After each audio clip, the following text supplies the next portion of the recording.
Full history of it on the back.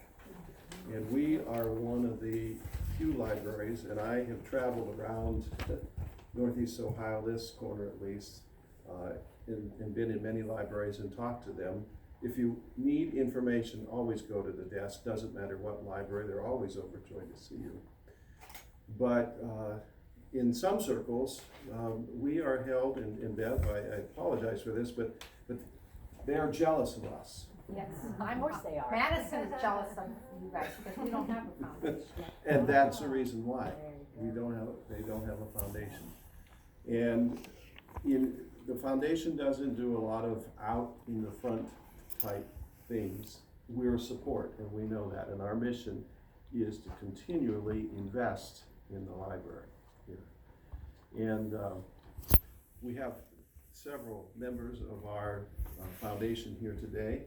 And I'd like for each of them to tell us about when they joined and how they joined, how they came to be on this. So, Mrs. Inman, you'll always be Mrs. Inman, tell us about your connection here. Well, it's interesting because I was first of all one of the trustees many, many years ago, chairman of the trustees, many years. And then when I retired from being a school person and guidance counselor, I got involved with the Historical Society next door, and I'm still involved with the Historical Society, but Jean Haruska Carlson was on the foundation. And she is the one that said, Pat, we need you over there on the foundation. Are you interested? And so I had the privilege of serving with her for a short period of time before her disease got the best of her. And I've always loved the library, and so it was a natural sort of marriage. And I'm very pleased with the foundation members and the trustees because it takes working together. It's sort of a different thing when the foundation is sort of in charge of this basket of money, and the library needs the money, and hitting a good balance is very, very important. And I think that we have helped. I think they would agree that we understand, and so that's sort of my story. Thank you. A longtime resident of Jefferson, forever. Phil, I see you in the back there. Hiding back there. You can't hide. Phil Pulowski, been on the board, I guess now maybe about 2 years, give or take. I don't know, I can't keep track of time anymore. It seems like it goes by quicker as you get older, and I think I'm officially older at this point. So it seems like my name always pops up anytime someone has desire to watch over investments or finance, and so every time some board position opens up, I think I get 6 calls from 6 board members about how everyone recommended me. Makes me feel guilty, so then I show up, and then once I show up, I fall in love with the work, and then I never leave. So I think it's probably something that I need to seek treatment for. But at any rate, definitely happy to be here. Happy to share my investment expertise to kind of oversee the investment portfolio. We have professional managers, so I don't manage the money. I won't take credit for that. They actually do a great job. We've been working with Huntington the time that I've been here. Market's been good too, so it's always easy to have meetings when the market's done well and you've done well with the investments. But I've born and raised pretty much in Jefferson. Had Mrs. Inman and Mr. Patterson, Dr. Patterson in school as teachers and guides, and so they tend to drag you along with them. I think they identify you early, I think, and keep you close, I think. So, but I'm definitely happy to be here. Actually. Went to school with Robert McNair, so we got a little second cycle through here, honoring his dad, and him and I get to be an opportunity to come back around, and kind of comes full circle, I guess, when you think about it that way. So definitely happy to be here and be a part of the event. So. Thank you. John Broom.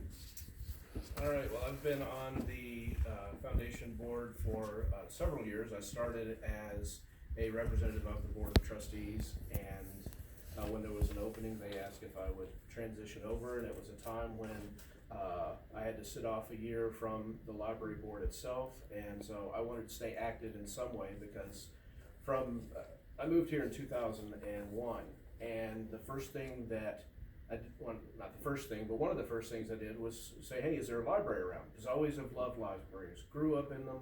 Mom would take me there, we'd check out the little books from like those over there, and I'd go home and she'd read them to me, and then eventually I would read them, start reading them, and just grew up with a love of reading, and I always wanted to give back to that community of readers.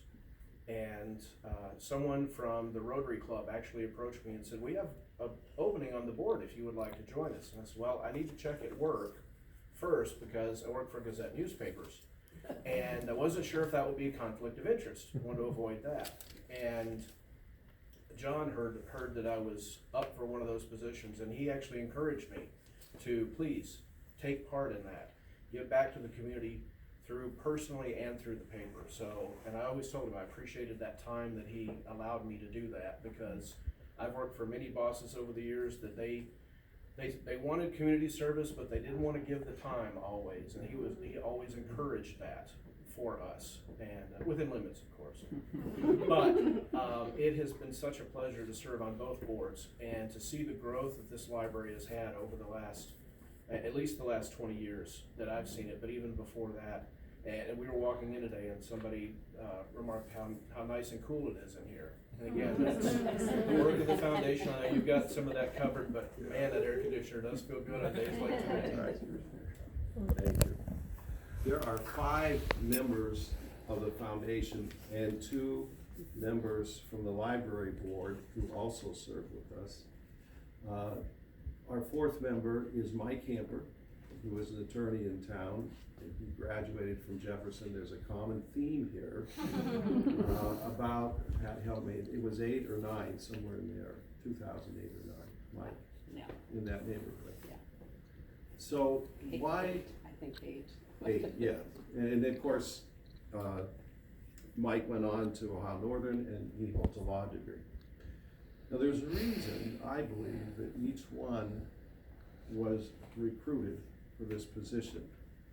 You with your community involvement and long history of caring, John Broom with your infusion of enthusiasm and new ideas we need, Phil, your experience in the financial world, and you are filling the shoes of John Lampson in part and Bob McNair in greater part in terms of our financial wizards.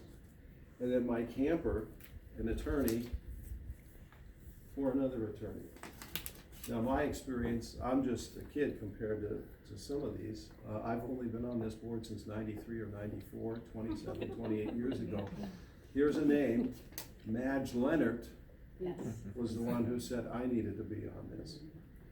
Now, I say only a kid because if memory serves me correct, Bob McNair served on this board for 37 years. Am I right on that? Mm-hmm. And John Lampson served 48 years. Wow. That is a lifetime of service. And as you can see, and I feel, being born here, raised here, that the preservation of that legacy of those who have gone before us, be it one of my favorite characters, Joshua Giddings, Ben Wade, your great-great-grandfather, who was lieutenant governor, right? I knew lieutenant great-great, right? And your grandfather who served in the Ohio House. And the McNair family and dedication of service. Your dad being a Harbor High School grad, 62, 63? Am I close in that? I think so. But born to a life of community service. We have inherited that mantle, right, Fred? And it is up to us to pass that torch to the next generation. These 2 men, their impact, their ripple effect is not only present here at this time, but for generations to come. And I want to share with you just a couple stories, and then we'll get into the exciting part here. Those 2 guys go back, way back to some of the very visionary days. Your dad used to talk about horse trading, a piece of property on Chestnut Street to get this one. He knew people, he made a deal, and we made a swap, but he also had a very close relationship with the Hendersons, hence the name. Your dad was his right-hand man and partner in doing all the legal back work to get to this point. To watch Bob and John work was to see and to hear harmony in action. There were a couple of moments that have caused some consternation, as it does in any family. One is the Warner sign. Somehow got out of here. We won't talk about that, but it was the original sign. That every time, if John didn't, Bob would bring, what's this old business? Where's the Warner sign? So that won't happen again, but there was one of those moments that constantly challenged us. Another moment was the acquisition of the former Episcopal Church. And we debated, those two guys were insistent. You never want to invade the principle, never want to invade the principle. And we struggled with that because we wanted to make sure that this property was there for us. So we did invade the principle. It was a once in a lifetime generational chance to insulate the library in case something happened. And that then led to who'd have thought that Jefferson Historical Society would be living next door? Wasn't sure at first. It was kind of a rocky beginning, but we got it done. And then more recently, the heating and cooling issue, the cost, the timing, market values had plummeted. What do we do? When do we do it? And why do I mention that? Because if it weren't for the firm foundation that Bob and John created, we could not have withstood those storms and tempests of the time. And that is a legacy that lives on. And we should all be proud of that fact. So, I want you to know that we have been after this moment for a few years. We needed the right pictures, we needed the right time, and it just seemed this spring that everything fell into place. So I want to kind of, Bev, forgive me, I'm going to take this out of order Go for it. a little bit. Earlier this year, we had to take some trees down. They were ash, weren't they? Mm-hmm.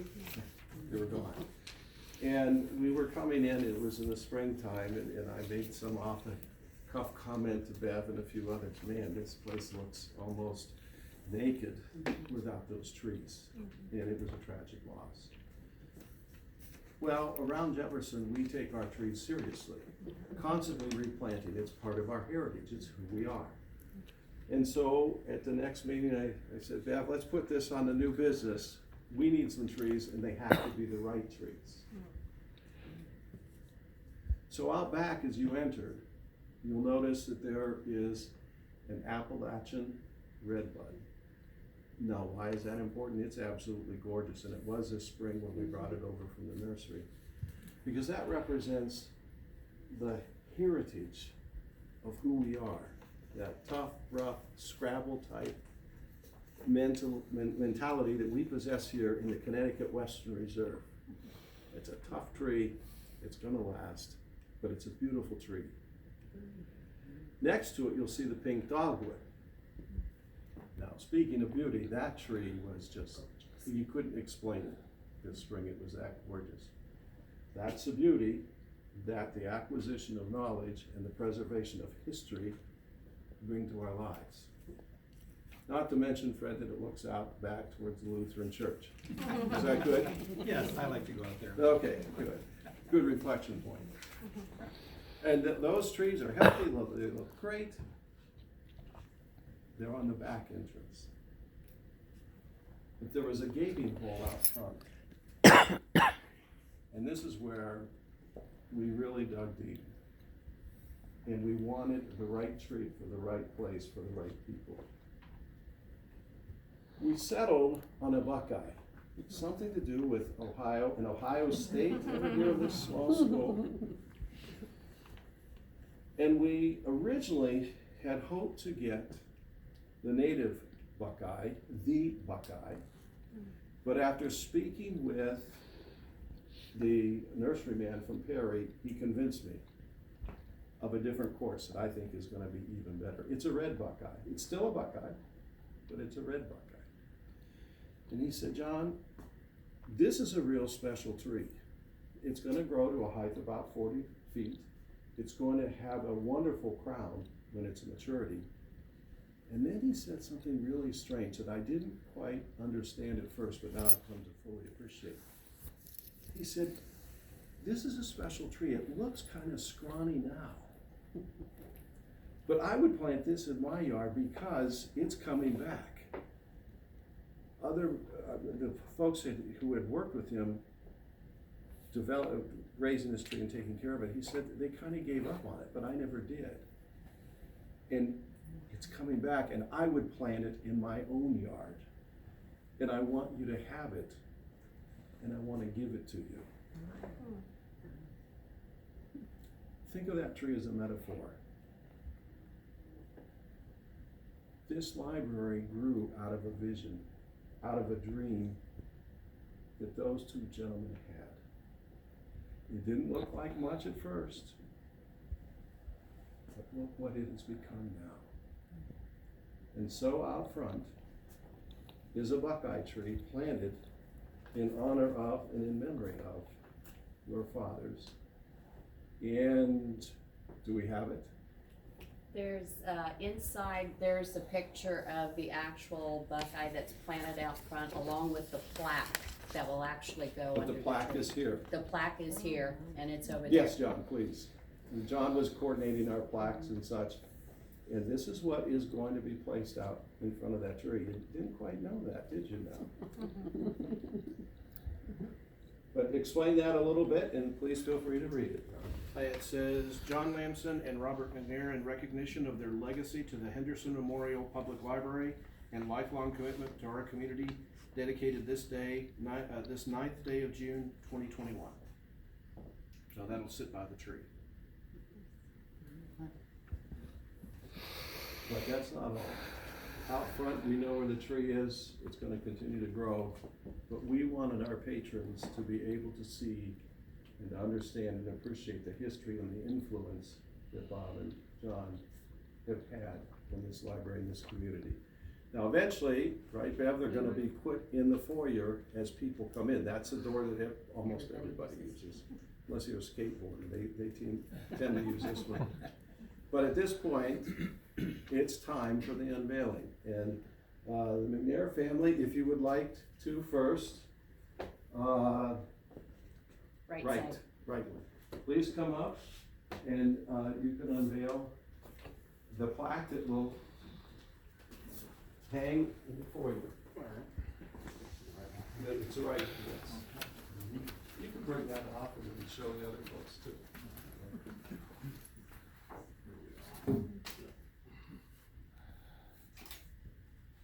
That's nice. Go ahead, you can read that. Hey, no. Oh, that's. Alright. And the other one first. Thank you. In recognition of 36 plus years of dedication to our community of readers and those who are lifelong learners, the Henderson Memorial Public Library Foundation honors Robert M. McNair, whose legacy will be remembered by many generations to come for serving as foundation supervisor and legal counsel, and his devotion to the people of Jefferson. Thank you very much.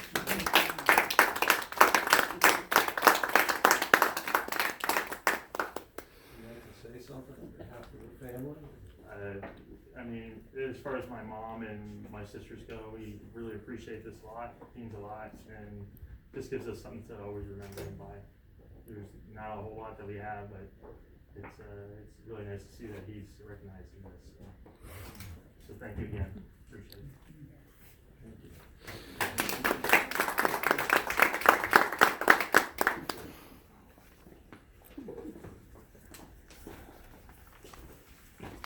Jeff, there's only one left up there, so Right. come on down.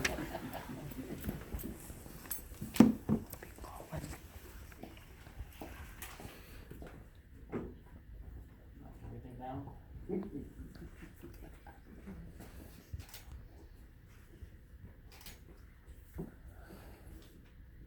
In recognition of 46 plus years of dedication to our community of readers and those who are lifelong learners, Henderson Memorial Public Library Foundation honors John E. Lampson, whose legacy will be remembered by many generations to come for serving as foundation founder, past president, and his devotion to the people of Jefferson. Very nice. I will actually be with him tomorrow in Florida. We're getting on a plane in the morning, so we will actually take this, well, not take this, but take the photos and the video down to him and show him. And yeah, on behalf of John, thank you very much. You know, he has dedicated his life to Jefferson, Asheville County, as his father and his father, and hopefully my brother and I will do the same. So thank you.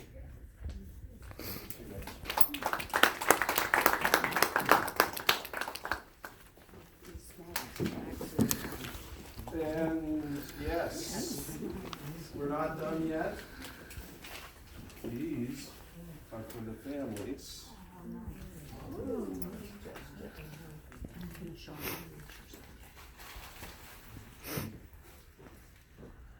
Or you can play with the plastic. Thank you so much. Great surprise. Anything else, Beth? Outside of the fact, again, that you do this so eloquently, it's like you're used to doing this. But, We just don't again, want to just test. thank you, everybody, for the opportunity to honor these two men that have done so much for this library, for this community. I'm going to invite you all to head over this way. We have some refreshments for tonight. And by the portraits of John and Bob, there are 2 plants, and the families are welcome each to take those plants with them tonight. So I say let's eat. Let's socialize. Okay. Thank you.